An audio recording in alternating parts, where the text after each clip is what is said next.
두려워하지 말라. 나는 내 방패요 너의 지극히 큰 상급이니라. 큰 약속과 큰 상급, 그런 제목입니다. 오늘 성경 1절에 보면 이후에, 이 말은 짧게는 바로 14장에 있는 이야기입니다. 아브라함이 전쟁에 돌아와서 그 소돔 임금이 주는 걸 받지 않았습니다. 나는 너 때문에 부자 됐다는 소리 듣고 싶지 않다. 그래서 그 돈을 다 물리친 이후에 또 11조를 드린 이후에 그렇게 보고요.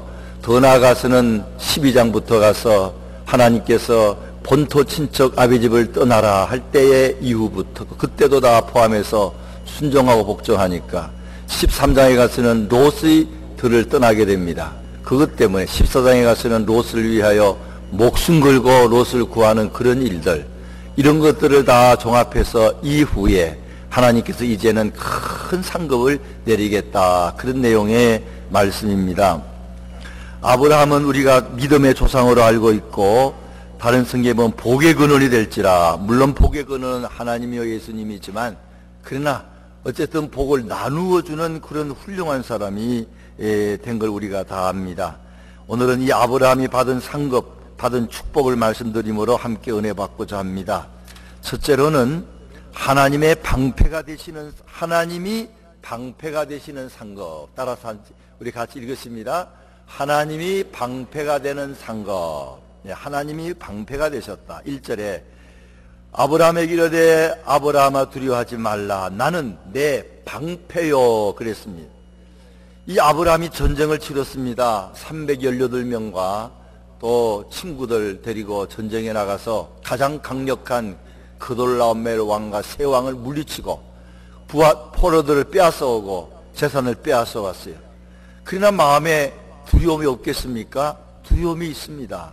혹이나 다시 그 나라가 쳐들어오면은 이건 말도 안 되는 전쟁입니다. 인간적으로 볼 때는 두렵습니다. 그래서 그런 두려워하는 가운데 있을 때 하나님께서 두려워하지 말라. 내가 너를 지켜주는 방패다. 그렇게 말씀을 하신 것입니다. 세상에는 많은 화살이 날라옵니다. 죽음에 대한 두려운 화살, 또는 가난에 대한 화살, 또는 전쟁의 화살, 살인의 영을 동반한 화살, 이런 것들이 막 그냥 우리를 공격할 때에 누가 다 막아주느냐? 하나님이 방패가 돼서 다 막아주겠다. 너는 걱정하지 마라. 그러는 것입니다. 유명한 스폴전 목사님은 이런 말씀하셨습니다. 비겁한 자는 싸우기 전에 두려워하고 용감한 자는 싸우고 나서 두려워한다. 이 말은 뭡니까? 누구나 다 두려움이 있다는 겁니다. 그래서 단지 비겁한 자는 미리 두려워하지만 용감한 자도 그때는 그냥 용감하게 나갔지만 나중에는 두려운 마음이 생길 수 있다 하는 것입니다. 루마니아의 범벌랜드 목사님 이야기하시죠. 복음 전하다가 14년간 감옥에 계시면서 성경을 보니까 성경에 놀랍게도 두려워하지 말라, 두려워하지 말라, 두려워하지 말라는 말이 365번 있더라. 이 말은 우리가 매일매일 두려워한다는 겁니다. 사람이 오늘 두려워하다가 괜찮았다가 또 아침 되면 눈 뜨고 나면 또 돈 걱정, 또는 건강 걱정, 사업 걱정, 공부 걱정, 걱정과 더불어 두려움이 생깁니다. 이러다가 망하지 않을까, 뭐 이러다가 죽지 않을까. 근데 그때마다 하나님께서 365번 매일매일 아무개야 두려워하지 말라, 내가 너의 방패니라, 그렇게 말씀하시는 것을 믿으시기를 바랍니다. 하나님 막아주시면 다 막을 수 있습니다. 하나님 안 막으면 내가 아무리 수단 방법을 써도 안 됩니다. 교통사고도 참 두려워요.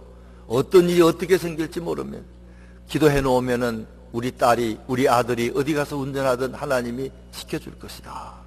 디모데후서 1장 7절에 하나님이 우리에게 주신 것은 두려워하는 마음이 아니요 오직 능력과 사랑과 절제하는 마음이니, 근신하는 마음이니, 그랬습니다. 저와 여러분, 두려움이 오면은 하나님은 나의 방패인데 하나님 물리쳐 주십시오. 기도해서 두려움에서 벗어나는 저와 여러분 되시기 바랍니다. 두 번째로는 하나님 한 분으로 만족한 상급입니다. 그것도 1절에 있는 말입니다. 하나님께서는 내가 너의 방패라 그렇게 말씀하시고 너의 지극히 큰 상급이니라 그러셨어요. 따라서 하십시다. 너의 지극히 큰 상급이니라. 나는 너의 지극히 큰 상급이니라. 이 말은 두 가지 해석이 됩니다. 첫 번째는 하나님 자신이 바로 우리의 큰 상급이다 하는 겁니다. 내가 있지 않냐? 내가 너의 모든 축복을 다 갖고 있다. 그렇게 말하는 것입니다. 참 이 신앙생활할 때 이걸 깨닫는 건 참 큰 믿음의 발전입니다. 우리는 하나님을 사랑하지만 하나님의 주머니를 좋아합니다. 하나님의 주머니에서 뭘 나올까? 그가 주시는 건강, 그가 주시는 축복, 그가 주시는 그런 여러 가지 물질, 이런 거 좋아합니다. 그래서 하나님 자신을 좋아해야 됩니다. 시집갈 때, 장가갈 때에 신랑 신부를 좋아하지, 저 사람이 시집올 때 뭘 갖고 오나 하는 사람 별로. 그런 사람이 가끔 있지만 결혼생활 잘 못합니다. 나는 당신만 있으면 돼. 아무것도 가지고 오지 마. 그러면 얼마나 좋아요. 사실은 맞는 거지요. 사람이 더 귀한 겁니다. 우리가 하나님 한 분으로 만족하면 하나님이 책임지고 우리를 지켜주고 보호하시고 축복을 하신다 하는 것입니다. 하나님은 믿는 사람의 신랑 되신 분입니다. 또 하나님은 믿는 자의 아버지가 되시는 분입니다. 아버지가 함께하면은, 신랑이 함께하게 되면은, 전능자가 우리와 함께하면 문제가 없는데, 그래서 하나님은 내가 너의 상급이다. 걱정하지 마라. 임마누엘이 가장 좋습니다. 하나님이 나와 함께하심. 요한 웨슬레 목사님이 너 마지막 운명할 때에 가장 좋은 말은 하나님이 나와 함께하신다. 하나님만 함께하면은 돈 억만금이 있는 것보다 낫습니다.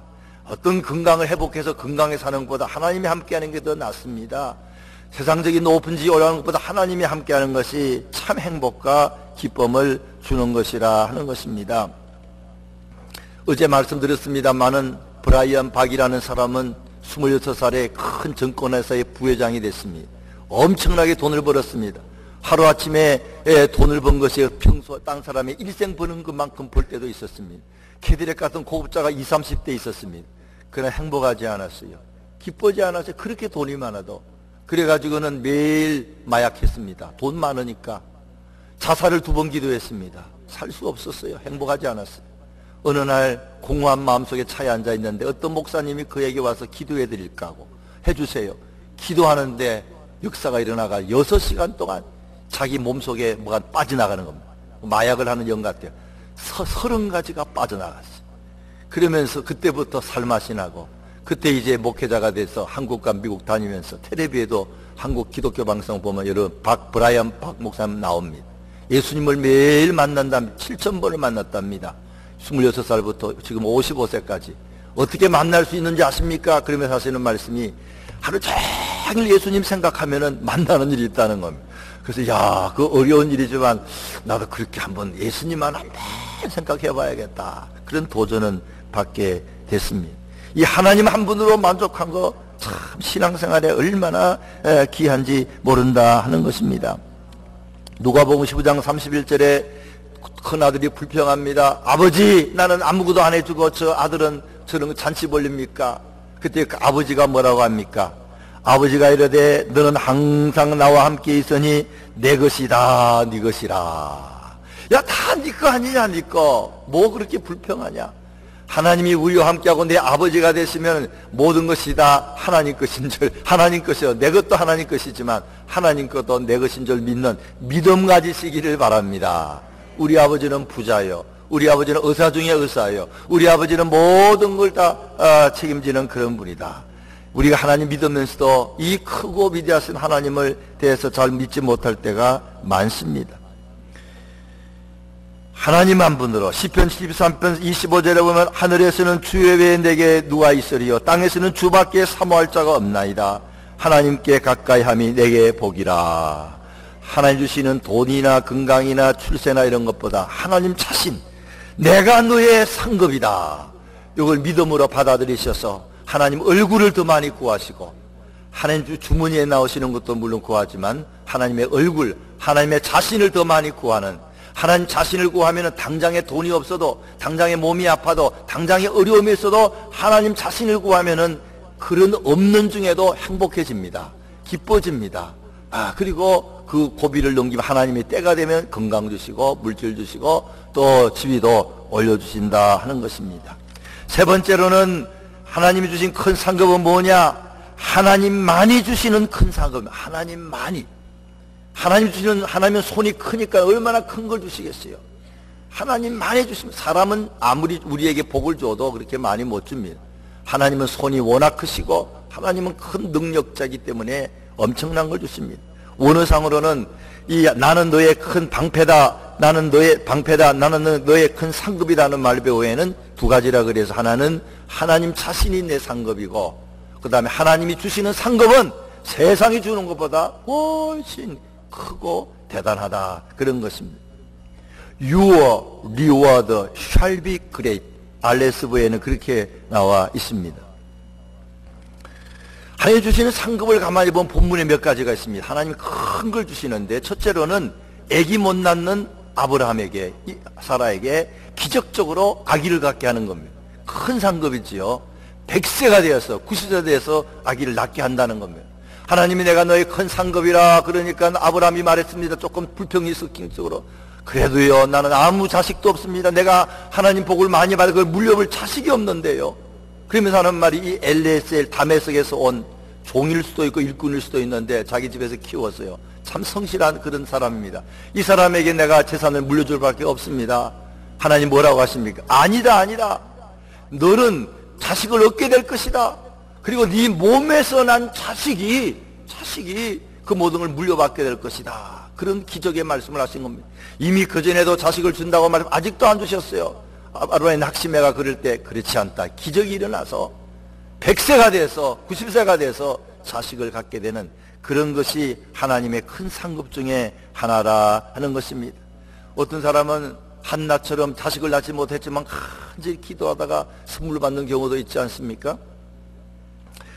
두 번째로는 그뿐만 아니라 자녀만 주는 게 아니라 그 자녀들이 번성해서 지금 하나도 없는데 저 밖에 나간 별을 봐가지고 반짝이는 별만큼 많은 백성을 줄 것이다.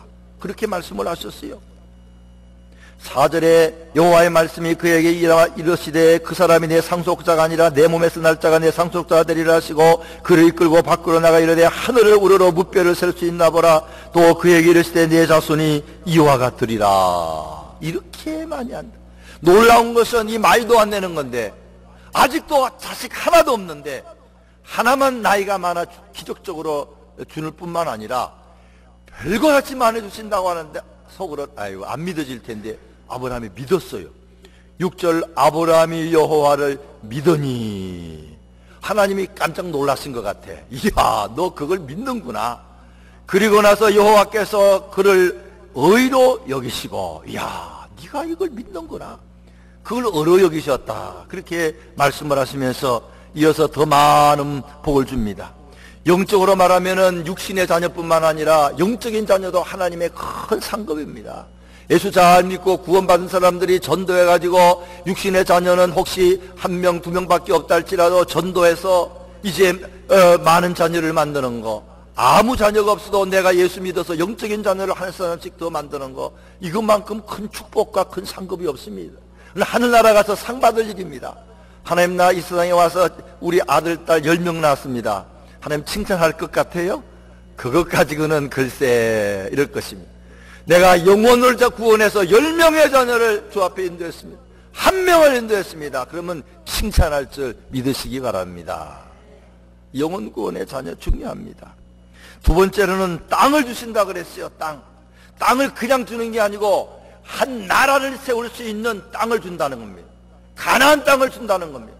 다른 곳은 어쩌면 여기서는 위치까지 나와 있어요. 저 이라크 지역에 있는 유브라다 강에서부터 이렇게 내려와서 너희들의 남쪽에 있는 애국강까지, 애국강은 나일강은 아닙니다. 바람 광야에 있는 곳인데 이것은 그런 와디, 비가 오면은 많이 이렇게 물이 있다가 비가 없으면은 이제 사라지는 그런 강이라 봅니다. 수에즈 운하 동쪽으로 한 14km 정도 떨어져 있는 그 와디가 있는데 그 와디를 두고 말한다. 학자들은 그렇게 봅니다.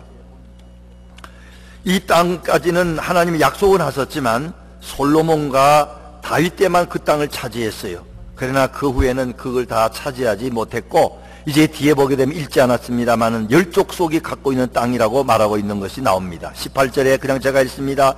그날에 여호와께서 아브라함과 더불어 언약을 세워 이르시되 내가 이 땅을 애국강에서부터 그 큰 강 유레대까지 내 자손에게 주리니 곧 겐족속과 그니족속과 감몬족속과 헷족속과 브리족속과 르바족속 아모리족속 가나안족속 길르앗족속 여보스족속의 땅이라. 그 전에 이미 말씀하지요. 7절 같이 한번 읽었습니다.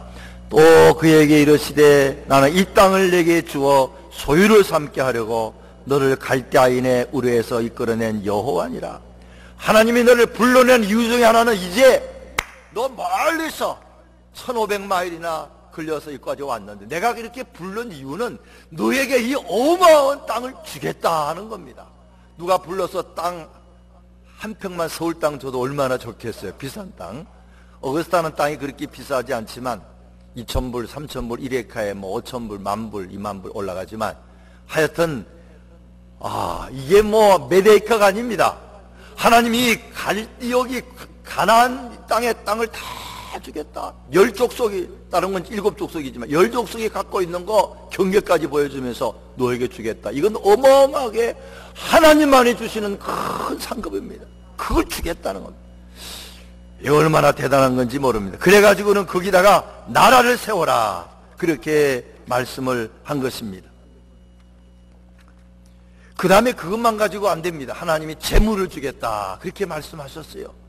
그것은 14절에 있는 것입니다. 14절 같이 한번 읽습니다. 그들이 섬기는 나라를 내가 징벌할지며 그 후에 내 자손이 큰 재물을 이끌고 나오리라. 이제 앞에 중간에 말을 뺐지만 너희들이 저 애굽 땅으로 가게 될 것이다. 거기서 이제 일하다가 종이 될 것이다. 400년 동안 고생할 것이다. 430년이지만 4대 100년씩 계상합니다. 4대 만에 돌아올 것이다. 그런데 그냥 오지 않냐고 큰 재물을 갖고 나올 것이다. 하나님은 우리에게 재물 주시기를 원합니다. 레위기서 보게 되면 하나님을 잘 믿으면 하나님께서 물질적으로 축복을 준다고 분명히 말을 하고 있다는 겁니다. 언가금은 다 내 것이라고 하나님께서 말씀을 하셨습니다. 물론 재물만 구해서는 안 됩니다. 영혼이 먼저 잘 돼야 됩니다. 영혼이 먼저 하나님 믿고 돈을 아무리 줘도 돈독에 빠지지 않고 물질에 빠지지 않는 그런 사람 돼야 주지. 그렇지 않은 사람은 하나님 예수부터 바로 믿어라, 그렇게 말씀을 하실 것입니다. 어쨌든 그러면서 모세에게 말을 하지요. 출애굽기 26장의 5절에 보면 그런 축복을 준다 말씀하셨고, 출애굽기 3장 22절에 보면 모세에게 이제 너희들이 나올 때에 그런 기적을 행하면 다 바로가 보낼 것이다. 그럴 때 그냥 나오지 말고 그 사람들에게 검은 보화를 달라고 하라. 여러분, 이게 주겠습니까? 안 주지. 근데 하나님이 준다는 겁니다. 해봐라.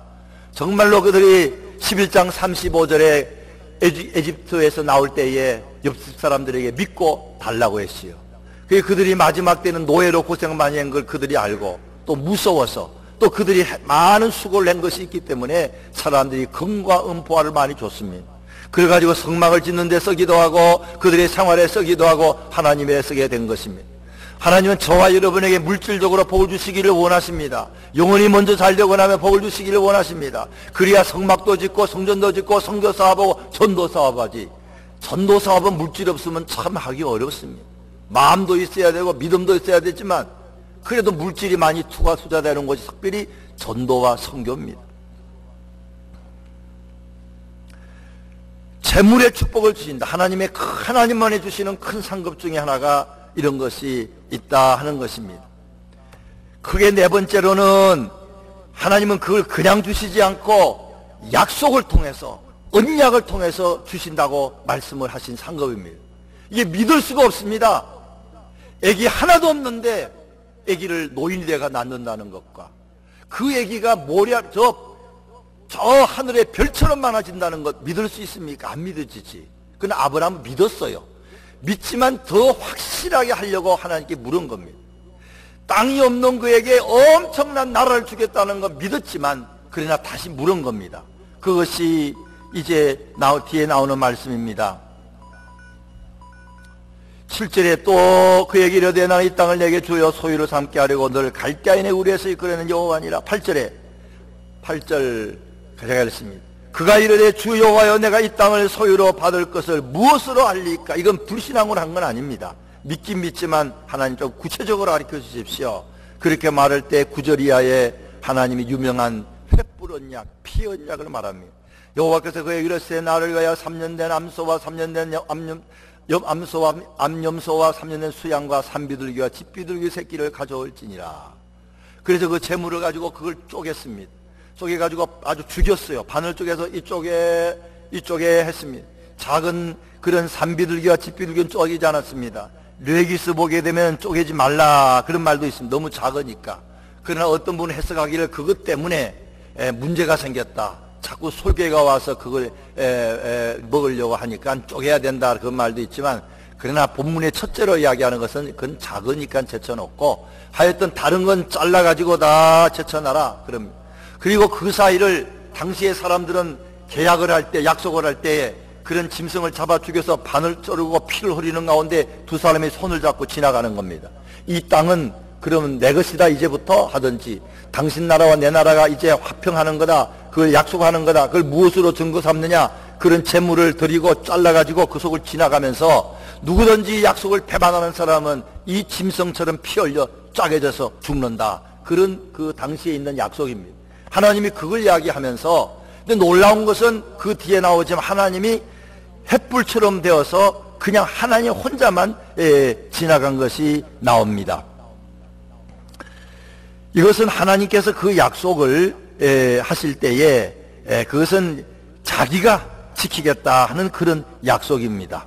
하나님께서 이제 아브람에게는 그걸 맡기지 아니하시고 하나님께서 내가 하겠다. 17절에 해가 져서 어두울 때에 연기 나는 화로가 보이며 타는 횃불이 쪼갠 고기 사이로 지나더라. 이건 학자들은 해석하기를 원래 아브라함 손잡고 지나가야 되지만 하나님이 그렇지 않고 아브라함에게는 책임을 많이 안 줘요. 너는 뭐 사람이니까 좀 변질이 될 수도 있다. 그러나 나는 지키겠다. 너를 위해서. 내 목숨, 그런 게 물론 그런 정도로 강하게 말하는 거예요. 내 목숨 걸고 지키겠다. 그런 뜻으로 횃불이, 하나님을 상징하는 횃불이 거기를 지나가면서, 이건 은혜를 말합니다. 네가 이만큼 했으니까 이런 축복을 준다는 게 아니고, 내가 너의 믿음을 보고 전적으로 나에게 이런 축복을 주는데 그걸 내가 스스로 맹세하겠다. 네가 증거를 보이라고 하는데 바로 이게 증거다. 하나님이 그냥 주지 않고 너무나 큰 축복이니까 이런 횃불 언약을 통해서 하나님이 약속을 하셨고 실제로 이루어지신 것입니다. 마지막으로 말씀드리고 싶은 것은 다섯 번째로는 고난을 통한 상급입니다. 고난. 하나님이 이렇게 큰 상급, 자녀를 주시고 백성을 주시고 땅을 주시고 나라를 주시고 재물을 주시는데, 평안을 주시고 두려움이 없게 하시는데, 그런데 고난도 주신다고 말씀을 하셨어요. 훈련도 주신다고 말씀을 하신 겁니다. 그건 12절부터 있는 이야기입니다. 12절에 해질 때에 아브라함에게 깊은 잠이 임하고 큰 흑암과 두려움이 그에게 임하였더라. 아브라함이 솔개 쫓는다고 피곤해서 잤을 거다 그렇게도 봅니다만 하여튼 잠이 들었는데 특별한 잠이 들었어요. 그때 큰 두려움이 임했는데 이것은 영적으로 앞으로 너의 백성이 고난을 많이 받을 것이다 그렇게 해석을 합니다. 13절에 여호와께서 아브라함에게 이르시되 너는 반드시 알라. 13절 같이 읽습니다. 여호와께서 아브라함에게 이르시되 너는 반드시 알라. 내 자손이 이방에서 객이 되어 그들을 섬기겠고 그들은 400년 동안 내 자손을 괴롭히리니. 근데 하나 안타까운 것은 앞으로 600년 후의 일입니다. 200년 후에 너의 자손들이 애굽으로 갈 것이다. 그래서 400년 동안, 4대라는 것은 100년씩, 오늘은 30년씩 한 대를 계산하지 옛날에 오래 살았기 때문에 100살씩 계산합니다. 4대 후는 400년 후입니다. 정확히 말해 430년 후에 너희들이 나오게 될 건데, 처음에는 노예가 아니지만 나중에 노예처럼 살게 되는 걸 말합니다. 많은 고난을 받게 될 것이다. 하나님께서 축복하시는 걸 보면은 그냥 주시는 것이 없어요. 하나님은 훈련시키시고 또 고난도 받게 하시고 나서 그때 그 다음에 하나님이 축복을 주신다. 우리가 잊지 말아야 됩니다. 아브라함도 고난 많이 받았어요. 야곱도 고난 많이 받았어요. 이삭은 한 번 아버지 때문에 그냥 믿음 때문에 죽을 뻔했지요. 요셉도 고난 많이 받았습니다. 대표적으로 예수 그리스도의 부활은 십자가 후에 있는 것입니다. 그래서 믿는 사람들은 하나님의 특별한 복을 받지만 주어진 십자가가 있다. 이거 잊지 말아야 됩니다. 하나님 자녀를 주긴 주셨어요. 근데 쉽게 주셨습니까? 쉽게 안 주셨어요. 글쎄 기다리다가 100살 돼서 줬으니 이게 쉽게 준 게 아닙니다. 참 왜 그런지는 모르지만 하나님이 귀한 자식을 그렇게 주는 것 같아요. 그 다음에 30년 50년 딴 나라에 고생하는 거 아닙니다.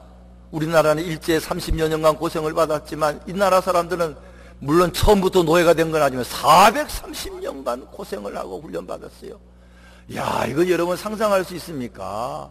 하나님은 너무너무 어떻게 보면은 긴 세월 동안 이민생활을 시켰고 그냥 거기 살아야 되는데 살지 못하게 또 거기서 뿌리를 뽑아가지고 가나안 땅으로 옮기는 어마어마한 일을 하셨어요. 따져보면 그것도 고난입니다. 이민생활 다 고난받는 가는 겁니다. 그러나 이것도 어떤面하나님이 더 큰 복을 주시기 위해서 저와 여러분을 한국에서 뽑아내서 미국에 살게 하신 줄로 믿으시기 바랍니다. 이런 상황을 통해서 믿음이 자라는 거죠. 믿음 자라고 하나님 의지하고 어떤 분이 많은 집안에 어려움이 있었어요. 가족 간에 많은 어려움이 있었어요. 그러면서 상담을 하는데 목사님 이번에도 이것 때문에 제가 믿음이 좋아졌어요. 저는 그 소리가 제일 듣기 좋더라고요. 많은 고난의 배후에는 우리가 하나님을 더 사랑하고 세상을 사랑하지 않고 예수님 더 사랑하는 믿음 주시려고 그런 줄 믿으셔야 됩니다.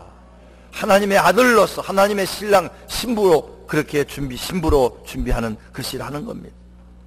땅도 그냥 준 건 아닙니다. 땅도 그냥 준 거야. 이 땅도 다 네 거다 그러면 얼마나 좋겠어요. 전쟁도 하지 않는 노예 출신의 사람들을 불러서 싸워라. 그런데 감사한 하나님이 힘을 주셨죠. 여리고성도 그냥 뱅뱅 돌기만 하다 소리만 치니까 무너지지 않았습니까? 그래도 어쨌든 싸우도록 하셨어요. 하나님이 그냥 복 주지 않습니다. 힘을 주어서 네가 한번 해봐라. 그렇게 하시는 것입니다. 하나 더 있다 그러면 재물도 마찬가지입니다. 하나님이 일찍부터 그냥 재물을 주시지 마지막 떠날 때에 에집트를 떠날 때 돈 달라고 해라 그걸 통해 받으니 인간적으로 볼 때는 그것도 쉽지 않은 겁니다. 그러나 하나님께서는 함부로 복을 안 주는 것은 우리가 쉽게 복을 받으면 잘못된 길로 갑니다. 타락합니다. 하나님 보셔서 훈련받고 변화됐고 정말로 아무리 많은 돈을 주어도 그가 죄짓지 않고 물질의 노예가 되지 않을 때 하나님 그때 주시기 때문에 어떨 때는 좀 느릴 때가 많이 있다 하는 거 우리가 잊지 말아야 됩니다. 한두 가지 이야기 드리고 마치겠습니다.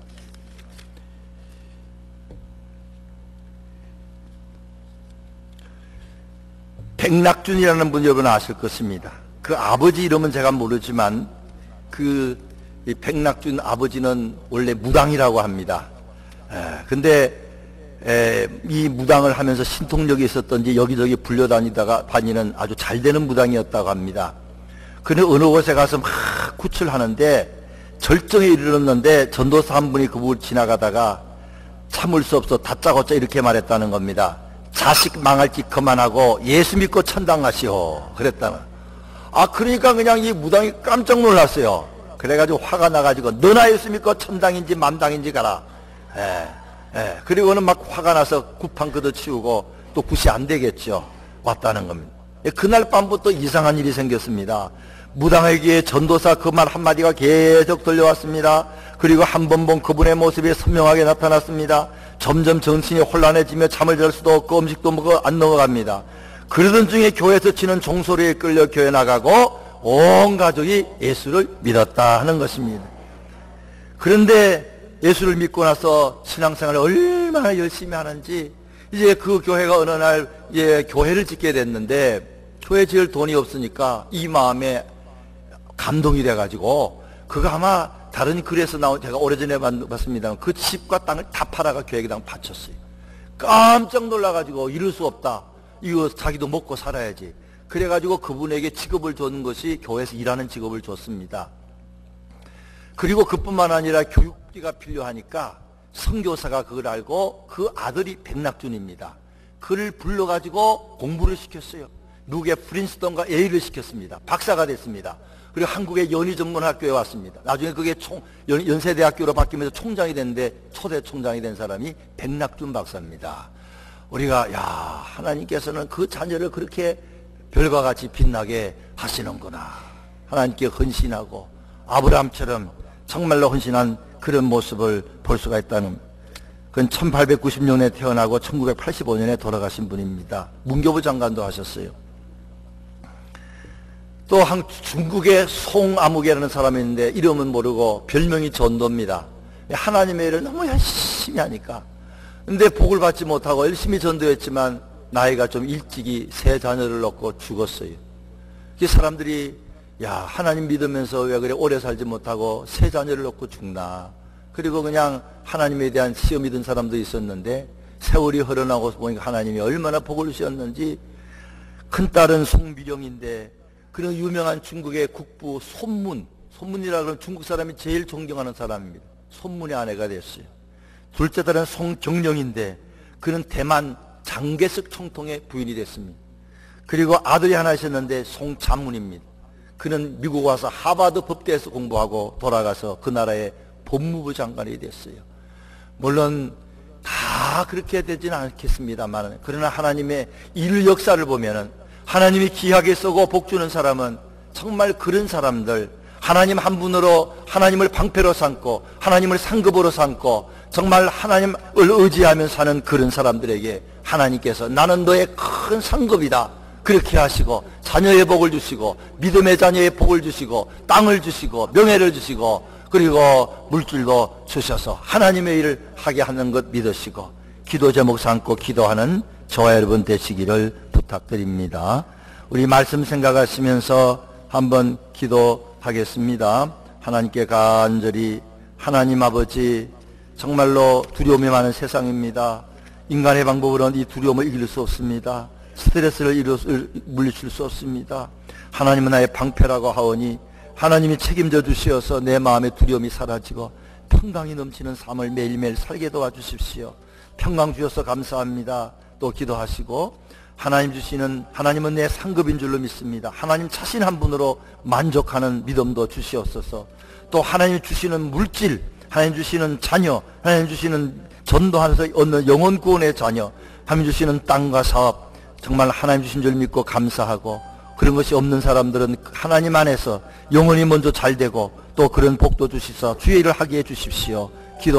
기도하시고, 그러나 이 모든 건 하나님 약속을 하셨습니다. 우리는 말씀을 붙잡고 하나님 약속을 믿고 그 말씀 붙잡고 기도하는 것도 중요합니다.